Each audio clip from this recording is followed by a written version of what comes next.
کسی بھی ریاست کی بنیاد اس کا نظام تعلیم اور نصاب ہوتا ہے۔ کوئی بھی ملک وسائل سے نہیں بلکہ تعلیم سے ترقی کرتا ہے۔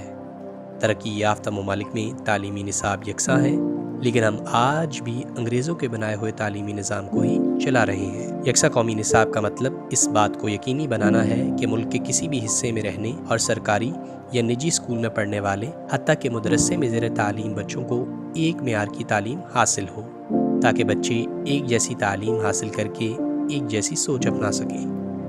یکساں نظام تعلیم پر بہت کوشش کی گئی اور پچھلے ادوار میں کافی اس کے اوپر کام بھی ہوا، لیکن انفارچونیٹلی کچھ سیاسی ایلیمنٹس کی وجہ سے کچھ معاملات جو ہیں وہ ایسے بنے کہ یہ منصوبہ جو ہے وہ پایا تکمیل تک نہیں پہنچ سکا۔ حالانکہ یہ بہت جامع منصوبہ ہے کہ پورے ملک میں ایک جیسا نظام جو ہے وہ رائج کیا جائے، ایک جیسا نصاب جو ہے وہ سب کو میسر ہو۔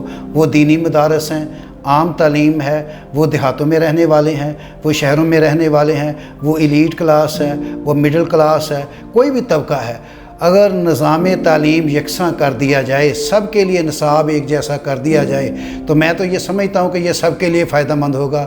ہمیں دنیا سے سیکھتے ہوئے ایک نظام تعلیم بنانا چاہیے تھا۔ قیام پاکستان کے بعد جب نئی قوم وجود میں آئی تھی تو اس وقت یہ کام بہت آسان تھا، جو نہیں ہو سکا۔ قائد اعظم کو بھی اتنا وقت نہیں مل سکا اور ان کے بعد کوئی ایسا رہنما نہیں آیا جس نے پاکستان کے نظریے کو سامنے رکھتے ہوئے یکساں نصاب تعلیم کے لیے کوئی بنیادی کام کیا ہو۔ یہی وجہ ہے کہ ہم آج بھی وہیں کھڑے ہیں۔ پاکستان میں جو طرز تعلیم ہے اس پہ مجھے ذرا تھوڑا سا اختلاف ہے کہ بچوں کے لیے یہ بہت ایک پرابلم کریٹ کر رہا ہے۔ دیکھیں، ایک اچھے سکول کا جو بچہ پڑھ رہا ہے اسے انٹرنیشنل لیول کے ٹیچرز اسے ایجوکیشن دے رہے ہیں، مگر ایک جو دوسرا بچہ ہے اسی پاکستان کا رہائشی ہے، وہ اپنے ایک دوسرے نارمل سکول سے تعلیم حاصل کر رہا ہے۔ دونوں بچے جب ایک گریجویٹ ہوتے ہیں تو ان کے دونوں میں آپس میں بہت فرق نظر آتا ہے۔ ہمیں یہ احساس محرومی کو ختم کرنا ہے۔ ہمارے ملک میں نظام تعلیم کو 4 درجوں میں تقسیم کر دیا گیا ہے: سرکاری تعلیمی ادارے، نجی تعلیمی ادارے، دینی تعلیمی ادارے۔ اس کے علاوہ کیمبرج سسٹم الگ ہے۔ طلباء کے والدین کا کہنا ہے کہ یکساں نصاب نہ ہونے سے ان کے بچے احساس کمتری کا شکار ہیں۔ میرا تعلق مڈل کلاس طبقے سے ہے۔ میرے بچے سرکاری اسکول میں پڑھ رہے ہیں، جبکہ میں فیسیں افورڈ نہیں کر سکتا، اور وہ اتنے ٹیلنٹڈ ہیں کہ اگر ان کو کسی بھی ایلیٹ اسکول میں داخل کروایا جائے تو وہ کمپیٹ کر سکتے ہیں، وہ اچھے اور کسی بھی اچھے انسٹیٹیوشن میں وہ کامیاب ہو سکتے ہیں۔ تو میرا حکومت سے یہی مطالبہ ہے کہ پورے ملک میں یکساں نصاب رائج کیا جائے، تاکہ جو بچہ ایچ ایس این یا ایل جی ایس میں پڑھ رہا ہے، نصاب پڑھ رہا ہے، وہ میرا بچہ سرکاری اسکول میں وہی نصاب پڑھے۔ ماضی قریب میں پاکستان تحریک انصاف کی سابق حکومت نے ملک بھر کے سرکاری اور نجی اسکولوں اور دینی مدارس میں یکساں قومی نصاب نافذ کرنے کے لیے کام شروع کیا، لیکن افسوس اس پر عمل درآمد نہ ہو سکا۔ اس وقت کے وفاقی وزیر تعلیم شفقت محمود نے یکساں نصاب تعلیم کے اجراء کی تقریب سے خطاب کرتے ہوئے کہا تھا کہ ہم وہ کام کرنے جا رہے ہیں جس پر ماضی کی کسی حکومت نے توجہ نہیں دی۔